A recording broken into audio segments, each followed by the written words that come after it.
El novelista Alfredo Bryce Echenique suele iniciar sus charlas con la frase: antes de hablar voy a decir unas palabras. No va a ser mi caso porque solo tenemos 10 minutos y porque yo creo que a estas edades ya conviene ser más breve. Uno debe ser más breve que su currículum, que ya es demasiado largo. Como en los congresos de este tipo y en los estudios filológicos gustan mucho las palabras largas, las palabras que requieren carrerilla para poder ser dichas, yo he querido alargar un poquito la palabra intertextualidad, que tiene seis sílabas, y convertirla en intextratextualidad, que tiene 7, con lo cual ya hemos ganado algo en este congreso. Ahora os explicaré por qué. Yo creo que la intertextualidad, imagino que debe hablar del diálogo que establece en los textos que uno escribe o los textos que se leen con otra serie de cosas. Yo creo que un diálogo, en primer lugar, con otros textos. Los libros salen de otros libros y la literatura es una enfermedad de transmisión textual entre los escritores y los lectores, pero también entre los escritores y los otros escritores. Uno suele encontrar lo que no se ha dicho en los libros que han escrito otros, porque suelen ser una de las despensas de quien escribe, de manera que primero un diálogo con otros textos. Después, evidentemente, todo libro es un diálogo con el lenguaje. Quien escribe, y en especial quien escribe poesía, sabe que la pelea que se establece entre cualquier palabra que quiera ir al poema y el resto de las palabras del diccionario es feroz y debe ser feroz. Valéry lo definió muy bien. Paul Valéry dijo que la poesía eran las mejores palabras en el mejor orden, y para que sean las mejores palabras tienen que surgir de un combate con el resto de las que están en el diccionario, más cuando uno es ciudadano o ciudadana de uno de los países de eso que llamó Carlos Fuentes con mucha fortuna el territorio de la Mancha. No es lo mismo ser alemán que ser mexicano, ser colombiano o ser de El Salvador, porque compartimos un idioma con muchos millones de hablantes. Todo libro, en tercer lugar, yo creo que establece siempre un diálogo consigo mismo. Se habla de literatura metaliteraria. Yo creo que toda literatura es metaliteraria. Yo creo que todo libro está todo el rato preguntándose por qué está siendo escrito y para qué está siendo escrito y qué quiere hacer a quien lo lea realmente. Yo, si he añadido a la intertextualidad la intextratextualidad, aparte de por hacerle una putada a los miembros del Congreso y que tengan que fastidiarse y decir el palabro, es porque pienso que realmente, aparte de todo esto que he dicho, en la literatura es muy importante también lo que viene de fuera, lo que viene de otros lugares.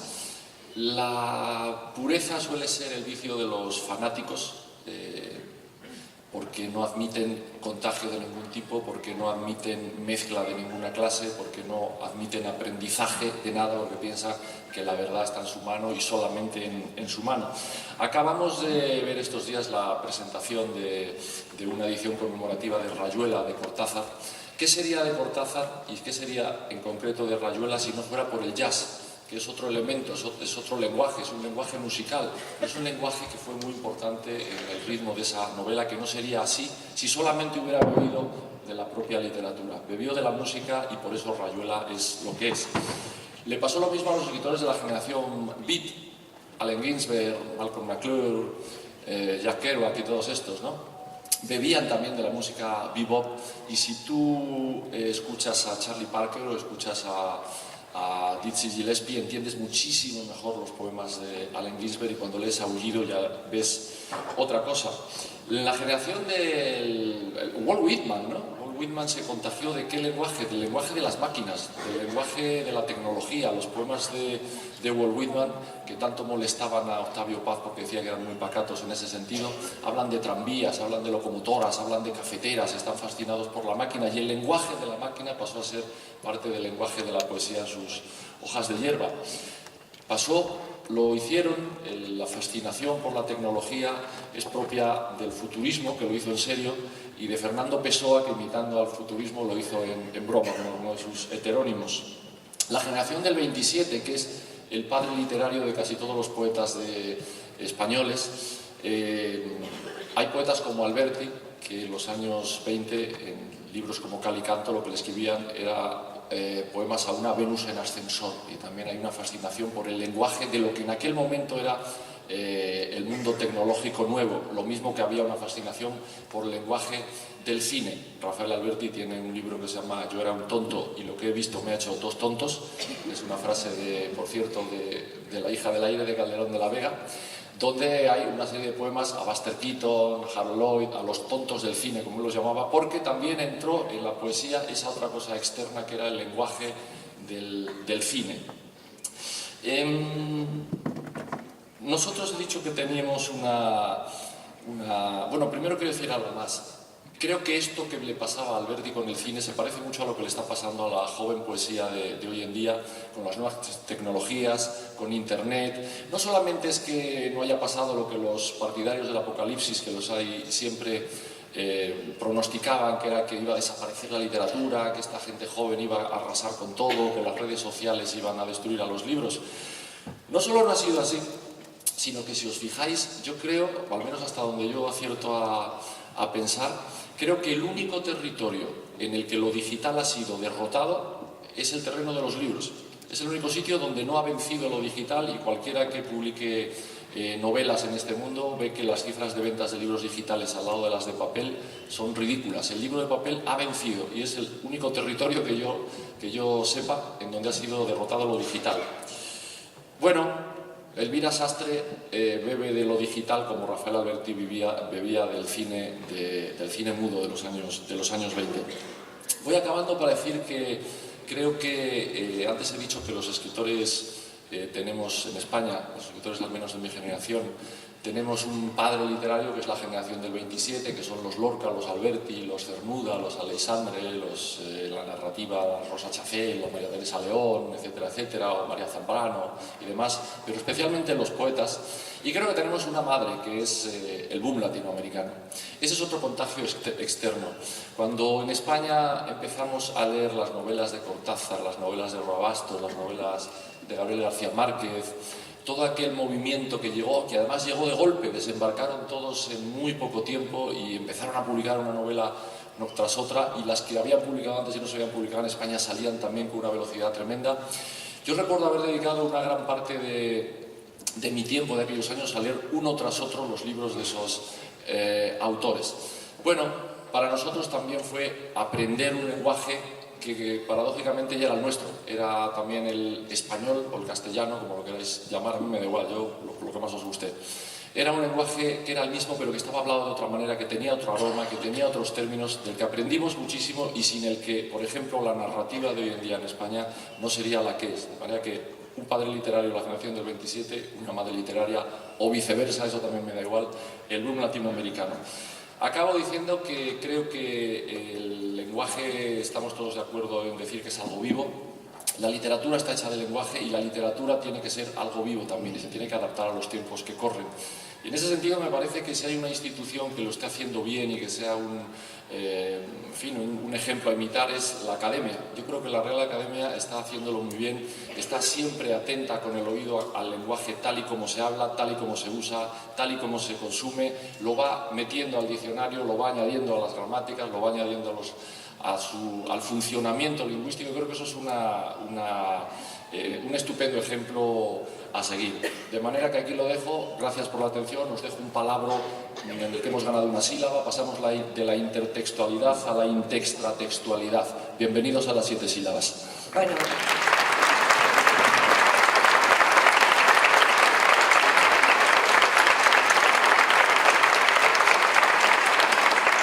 Muchas gracias, Benjamín. Espero que el elogismo tuyo se incorpore rápidamente.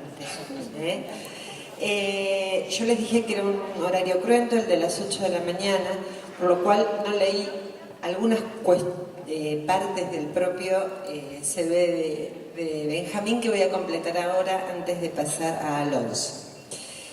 Benjamín Prado, en 1995, obtuvo el premio Hiperión por su poemario Cobijo contra la tormenta, el Premio Internacional de Poesía Ciudad de Melilla por Iceberg, el Premio Andalucía de Novela por su libro No solo el fuego y el Premio Generación del 27 con el poemario Marea Humana.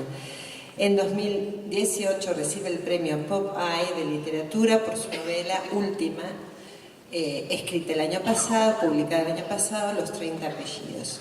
Debo terminar diciendo que sus libros han sido traducidos hasta el momento en Estados Unidos, Alemania, Francia, Gran Bretaña, Italia, Grecia, Dinamarca, Portugal, Croacia, Estonia, Letonia y Hungría, y editados también en Argentina, México, Perú, Cuba, El Salvador y Colombia. Gracias, Benjamín, otra vez.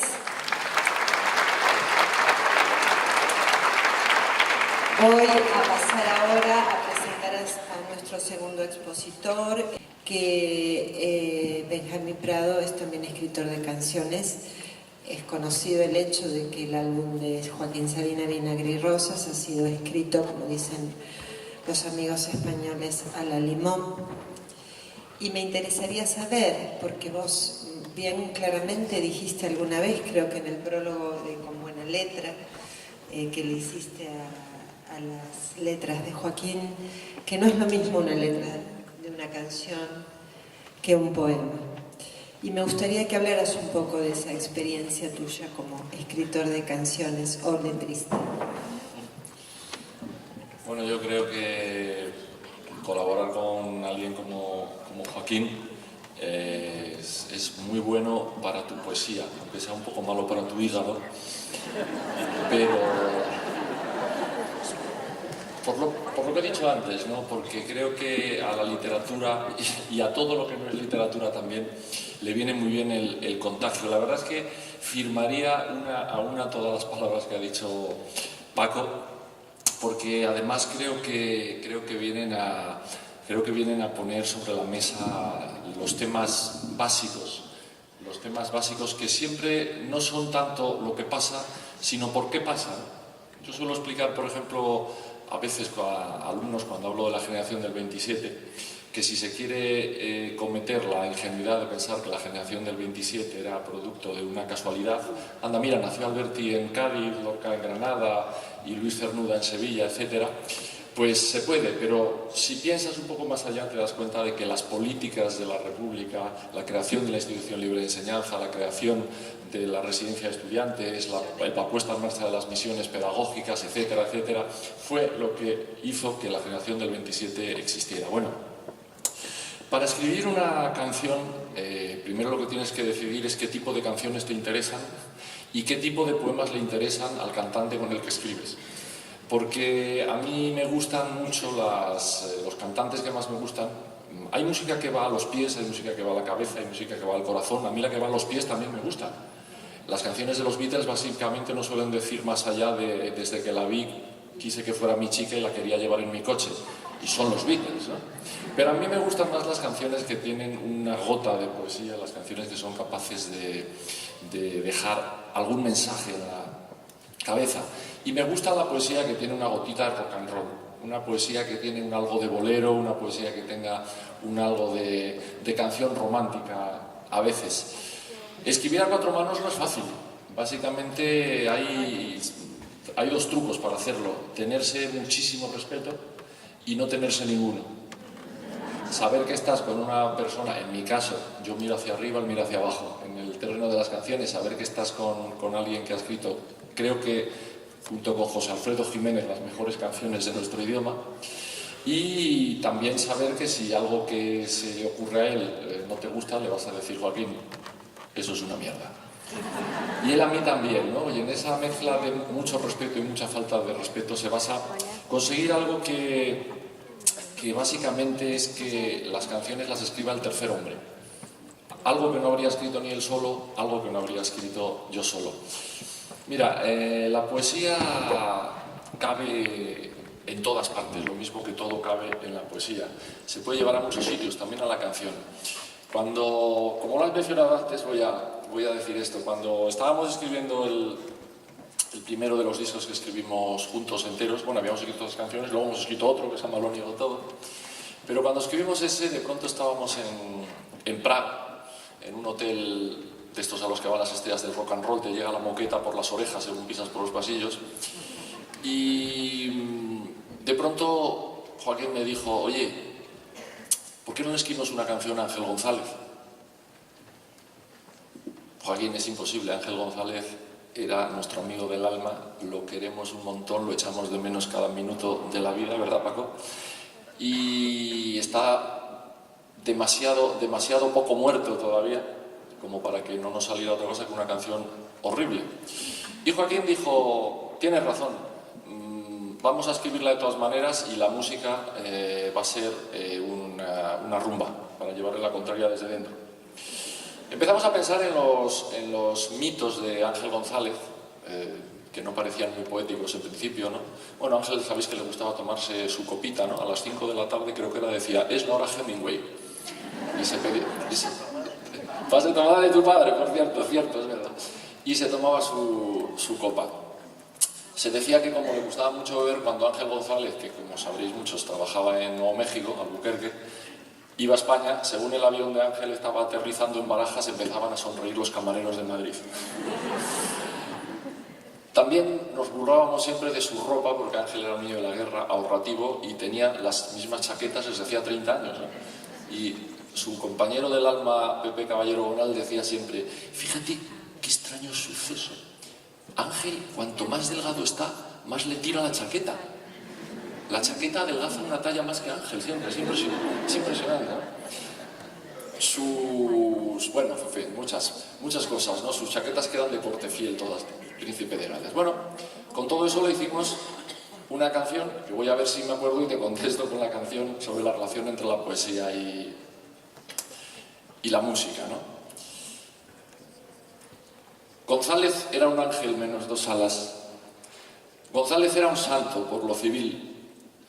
Un dandy con un ojo a la funerala, tan rojo, tan de Oviedo, tan zascandil. Juntaban los garitos de mala nota, boleros de Machín con Juanín de Mieres, apurando esos whiskies en los que flota la luna de las golfas y los crupieres. Cuando venía del extranjero, tan forastero, a las 10 no era de día, a las 3 ya era de noche, pídame un coche, fumando espero, y le aplaudían los camareros. Otoños y otras luces, pan con verbenas, su príncipe de Gales, de Cortefiel, tratado de urbanismo, Juan de Mairena, amigos que pedían tinta y mantel. Dueño de la vergüenza que no tenía, hasta ayudó a Caronte a quemar sus naves. Decía que morirse no era tan grave y agonizó en voz baja por cortesía. Cuando volvía del extranjero, tan forastero, a las 10, etcétera, etcétera, etcétera. El gran Ángel González de Chicago.